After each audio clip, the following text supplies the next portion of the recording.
Welcome to Crown Gist, your number one home for the latest palace updates, deep secrets, and all the juicy gist happening behind the scenes. If you're just joining us for the first time, you are in the right place, but you are missing out if you haven't clicked that button. I beg, quickly hit the subscribe button right now and turn on your notification bell.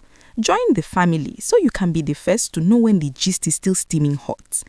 This is a very heavy and emotional story about Oba Femi, one of the palace elders, who is currently in deep sorrow and regret after a terrible accident that has left his son in a life-threatening coma.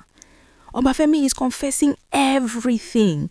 He is crying out that he was warned by powerful spiritualists never to touch or harm the jewel, but he allowed himself to be misled by greed and bad company.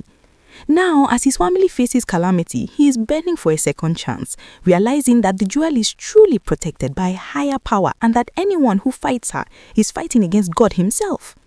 Welcome, welcome. My people, today's gist is a very heavy one. It is a story of had I known, and it is filled with so much pain and tears.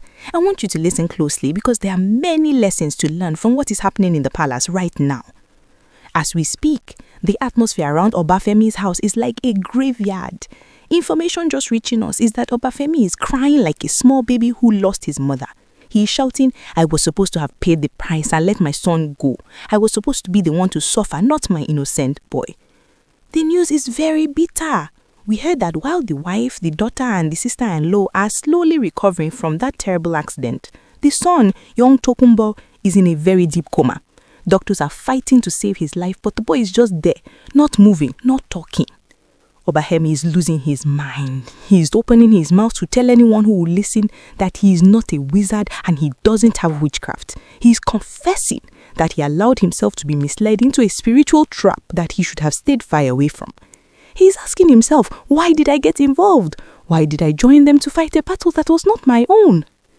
You see, this thing called greed is a disease. Oba Femi is an elder. In our land, we say that with age comes wisdom. But it seems some elders have decided to throw their wisdom into the lagoon because of small money. They are sharing money left and right in that palace, and because of that, they keep doing the same evil things over and over, expecting a different result. But God is not a man. Oba Femi confessed something very shocking. He said they went somewhere, you know how these palace elders move, to find out about the jewel. He said the spiritualist told them clearly, do not touch this woman. If any of you tries to harm the jewel, you will pay with your lives one after the other. Oba Femi knew this. He heard the warning, but he said another elder, one Oba Bolaji, was the one who led him on, telling him not to worry and that nothing would happen. They thought it was all fake news and fake prophecies. They thought they could just push the jewel out, torment her, and go home to sleep peacefully. But they forgot that the jewel is not an ordinary woman.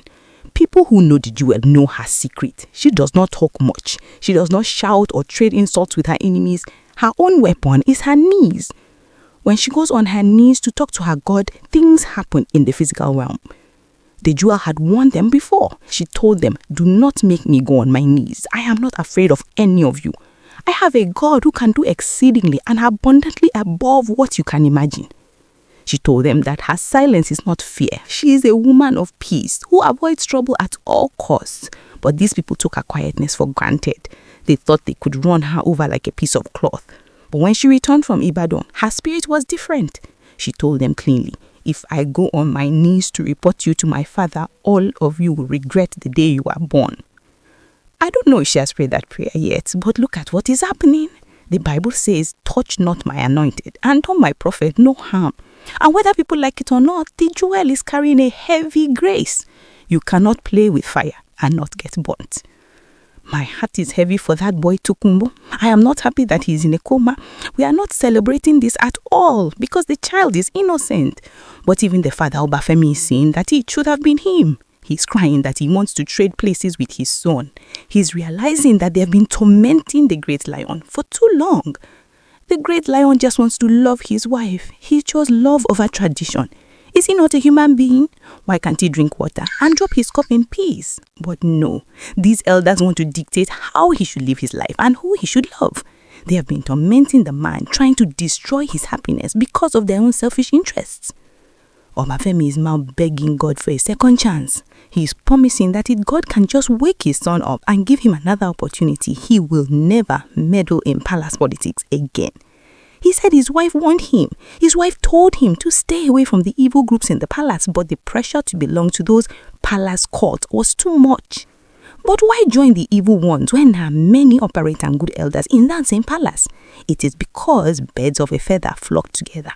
If you are a good man, you will find good company. If your heart is dark, you will find where the darkness is. What has the jewel ever done to Oba Femi? She is a young woman, young enough to be her daughter. Why would a grown man want to hurt a young woman who is just trying to live her life? Why are they so against her returning to her home? Now, some people are saying this accident is just one of those things that happen on the road. But how can it be a coincidence when the man involved is the one shouting that it is because of what he did to the jewel? If the victim of the accident is confessing that his sins have caught up with him, who are we to say it is a coincidence? God is showing everyone that the jewel is different. She is not perfect, no human is, but she is protected. This should be a big lesson to the remaining elders who are still planning evil in the dark. If you haven't tested the power behind the jewel yet, look at Oba Femi and learn.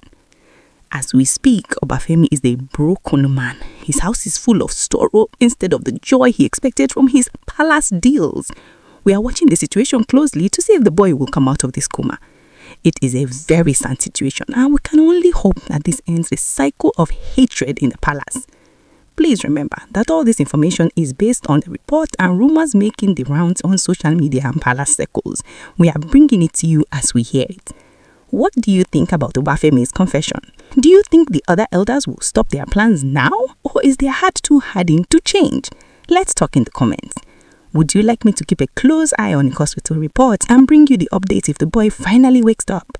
Let me know and I'll be sure to bring you the gist as it drops. Stay blessed and remember to subscribe.